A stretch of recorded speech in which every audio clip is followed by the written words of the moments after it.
We've been looking for a new home for several months now and finally found one that we're pretty excited about. But there's a problem. You see, we packed up all our stuff and we arrived at the new home to find the key to the front door not working. It's our first night at our new home and we're totally locked out. We can't even get in the door. And to make it worse, I required the owner to install deadbolt locks for greater security. So, of course, this made the problem even more difficult to try to get through these doors. What are you going to do? Well, it was 7 p.m. this past Thursday. I'm making this video on Saturday. And it had a light rain coming down. And we were tired. We've been packing most of the day.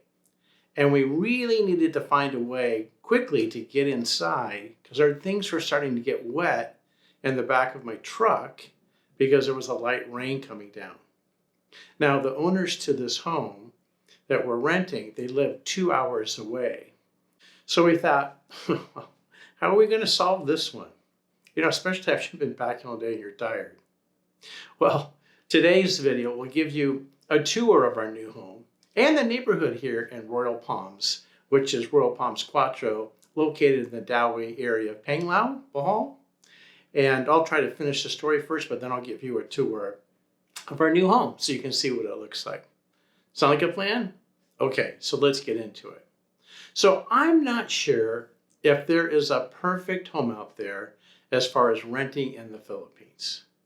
But we certainly have looked at quite a few options and have kind of run the gamut of options in our local area here, which is primarily in the Panglao Island area. And homes vary greatly, from traditional concrete bungalow type homes, where you have a separate bungalow home on a lot, your own property lot, to, a towering condo, all the way over to, there's still quite a few bamboo kubos where they're mostly off-grid except for maybe some electrical power. And it's literally made of the materials of wood and bamboo. So there's still some of those province type homes mixed in throughout the kind of deeper jungle areas. The thing is, subdivisions are just not that common in the Philippines. Unless, of course, you're close to a major city that's got some development, like maybe Cagayan de Oro or something like that. But here in Bohol, we actually have a pretty nice mix of homes. We have a lot of homes on lots. That's very popular. And there's some newer subdivisions that have popped up the last couple of years, especially in the Panglao area, which is, just to remind you, a very popular resort destination because it has world-class beaches, some of them with white sand, and the snorkeling and diving is supposed to be just awesome. Okay, getting back to our story. I'm sure you're wondering, okay, what happened and were we able to get into our new home? Well, all of the door locks were just not cooperating, right? As they had all just been rekeyed by the owner. And unfortunately, they gave us a whole bunch of keys. In fact, they gave us 13 keys. Let me show you. So out of all of these keys, they were giving us 13 keys to the front door. When we tried them, none of them worked, right? And they were doing us a favor for security to rekey the place. Because the last tenant who spent here a year, this place is only a year old, they actually were from Russia. And that's just a standard thing you do. So all these keys, but none of them worked. So we walked around the house and we tried all the windows. But of course they were locked, except for one. And that, of course, that one happened to be for the bathroom and it was 6 feet above the ground. It's like one of those transom type windows, kind of if you think back to the school days in the old classrooms, and it went right into the bathroom. The problem is the transom opening was really small. It was maybe 12 inches and it just entirely seemed out of reach. So I didn't really think it was much of an option, but Lynn wanted to give it a try.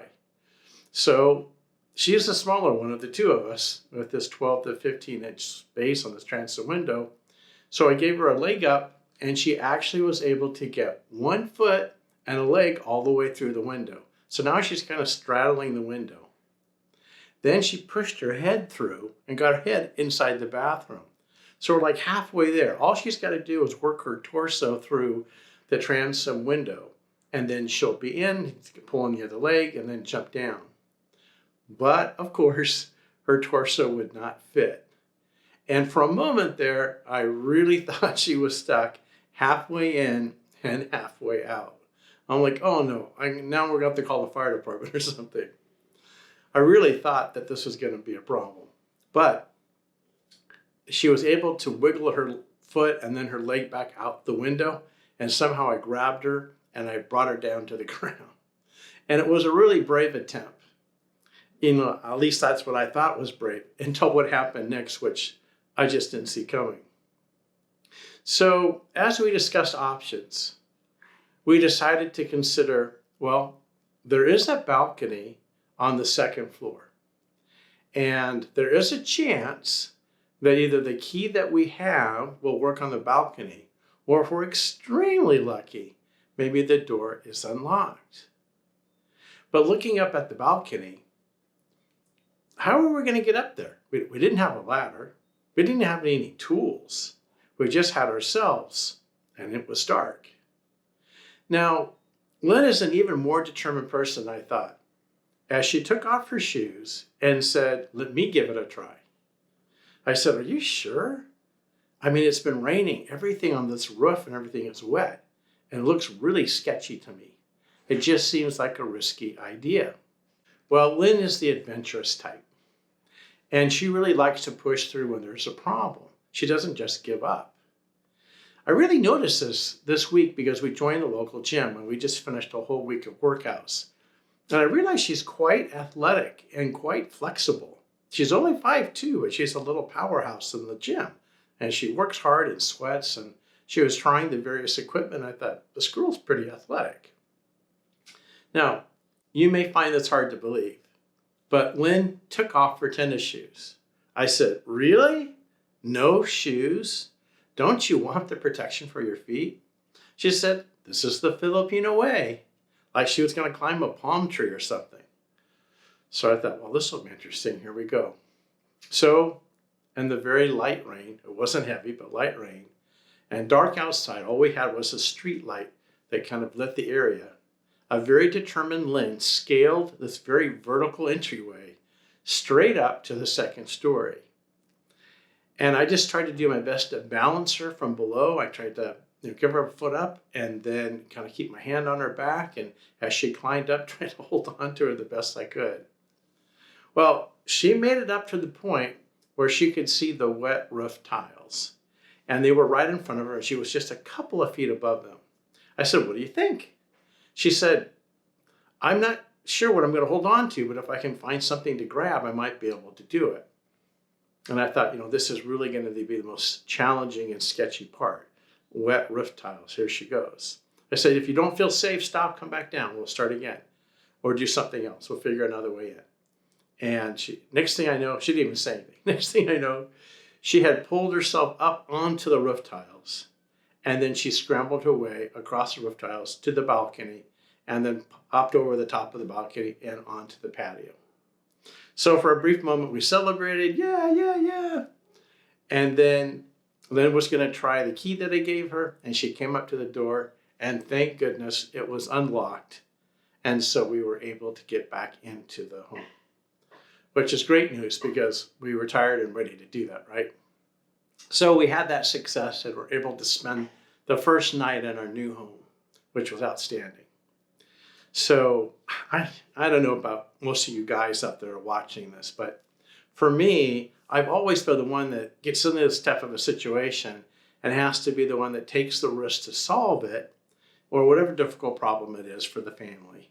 So this was kind of a new one for me, for her to just kind of take over like, I'm going to do it. I was just happy that she was safe. And the best way that I can describe it is that she kind of climbed kind of like a monkey with this determined look on her face and just kind of scaled up that vertical wall. But she clearly expected herself to do this. I guess that confidence helped her to get up and over. I mean, it's not like we're kids anymore. We're later on in life, so pretty impressive she pulled that off. So if you're wondering how Filipinas are different from Western women, well, here's a pretty clear example of what they're capable of and what they can do. as they'll do anything for their family. And, she never said a thing about the climb. She didn't boast about it, didn't take credit for it. She didn't say, look how good I did. She didn't say anything. And I simply said, thank you. That was really scary, but amazing. And I can't believe you just did it. I was like standing there for a couple of minutes looking at the balcony and everything. Like, I can't believe she just scaled that. Well, anyway, that's how it happened in the story. I'm sure you'd like to see what the new home looks like. It's nothing fancy, but it's cute. It's small, and it's practical for the two of us, so it works. It has a bedroom downstairs, which I can kind of use for my office. And then it has 3 bedrooms upstairs. That works out perfect for us because Lynn likes to cook and spend time in the kitchen and all of that. And it's right around the corner from the office. We set up the converged internet, which actually has got pretty good speeds. We've got really good Wi-Fi, so that's a positive. It probably helps that we're in a new subdivision that's only a couple of years old. So maybe there's more current cable or fiber optic, etc. And then a surprising part of this that I didn't think would be a big deal, but has become one, is there's a really large split aircon unit in the kitchen. And it works well enough to cool the entire downstairs, including my office, which wraps around the corner. So this particular unit is called a TPL is the brand, and it's an inverter unit, a split aircon inverter unit, but it's so capable. And it ended up being an unexpected highlight for the property because it cools everything down right away. And as you know, it gets quite warm here. It's always in the 80s every single day and about 70% humidity. So it's nice to be able to flip that thing on and it cools off the whole downstairs.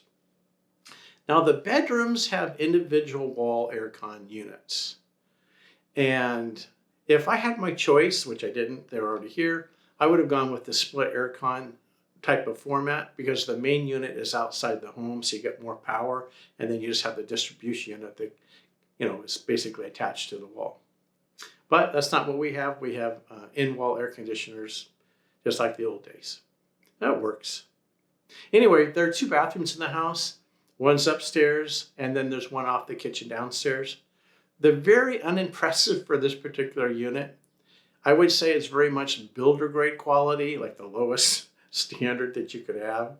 It's sort of like that dorm room bathroom in college. Do you remember that? We used to share it with all the guys. I mean, look at the doors. I'll show you the doors here. They look like they came from either a college dormitory or some type of industrial building.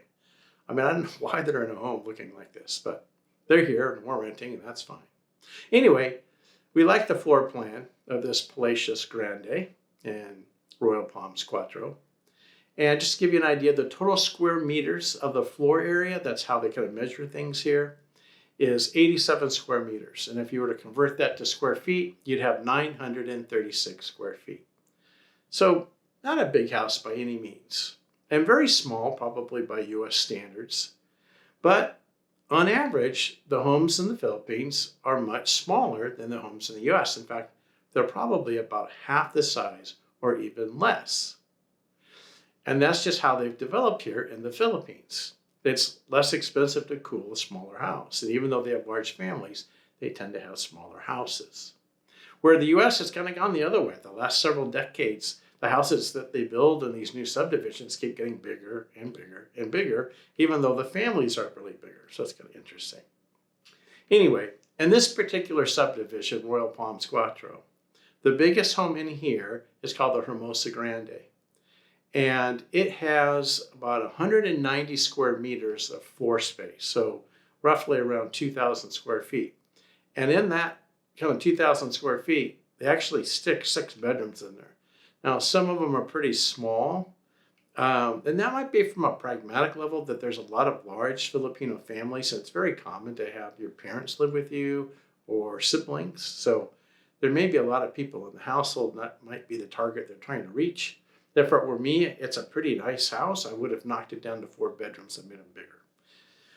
So if you want to see more about that, I had previously made a video on the Hermosa Grande unit, when they had the Royal Palms, the new subdivision opening in September. So there's a whole separate video if you want to see that. It's a very nice house. You might want to check that out. Anyway, back to our unit here, the Hellacious Grande.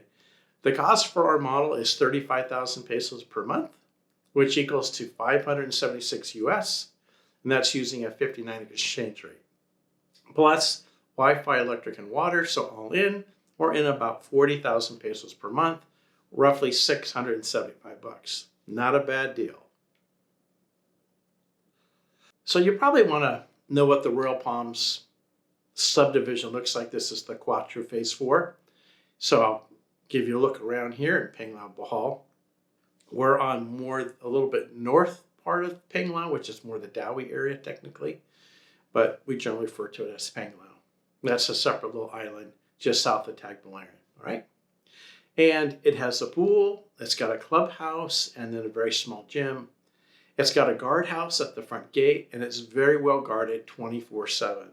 We're really happy about that, and there's an additional guard at the back of the complex right behind our unit. So I look out the window and I see the guard there at 5 o'clock in the morning. Kind of nice.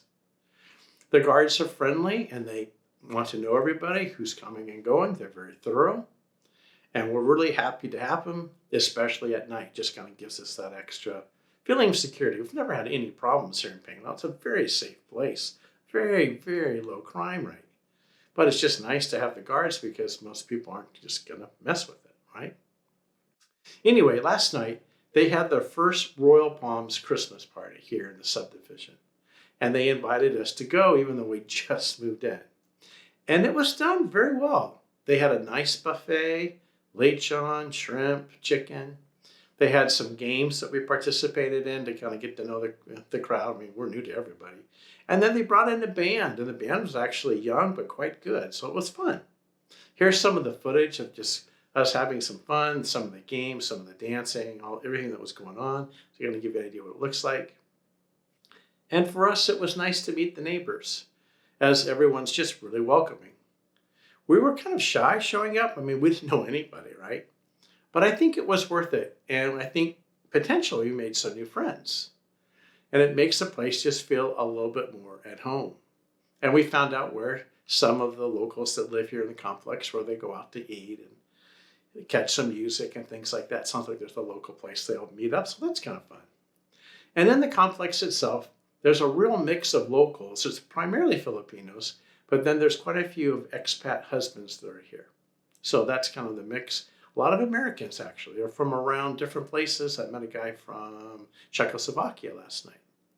So there's several from different countries, but quite a few Americans too. Anyway, that's it for our new home. I just wanted to show you what we found and give you an idea what it looks like so you know what homes look like over here in the Pangalo area of Bohol. So that's it for this video. I just kind of wanted to share with you our new home. I hope you found it interesting. And I hope you decide to come over and visit the Philippines at some point. Anyway, look for a video next week as I'm going to show you a bunch of the homes that we actually looked at for rental purposes leading up to finding this home. And I'll give you the cost and I'll give you the video as we walk through the house. So you'll see a lot of the options in this area and how much they can vary. So you'll see all the different homes we kind of consider on the way before deciding to go with this one. And for us right now, we're renting. We just feel like it gives us a little more flexibility. We'll see what happens in the long term. All right? If you've got questions or comments on this video, please let me know in the comments section. I do my best to respond to every single comment that comes out there. And it's a neat kind of format with YouTube this way that I can interact directly with you if you've got questions or comments or just want to say hello. Well, thanks for watching, and I'll see you in the next video. You guys take care.